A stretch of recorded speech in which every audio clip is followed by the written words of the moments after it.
Part think tank and arts lab, part urban greening experiment and sustainable land use model, the BirdHouse is born out of cooperative intentions, all circling around the question, what does it take to live a life that the planet Earth now demands?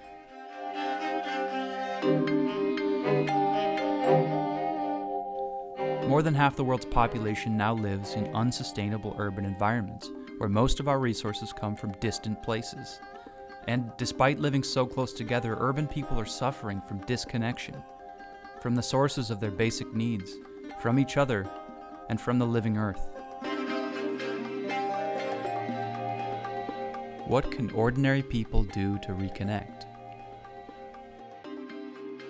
This inquiry finds its way into the various activities and projects we host at the BirdHouse. Workshops in permaculture, food and plant medicine, singing and storytelling.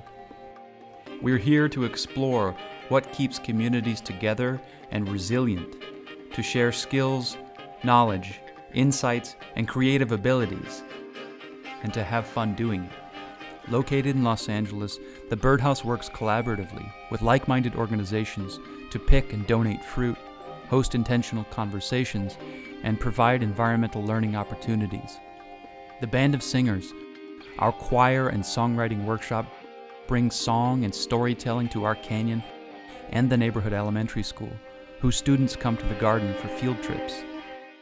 We are inviting people to see the world in a different way, one that brings neighbors together to learn and engage in our ecologies, creating connections and a love for the specific places we live. There are resources in every city, the building blocks for local systems of food, art, and economics. And we can do that wherever we are. Who is to say what the future holds? It has everything to do with how we respond in this time of change.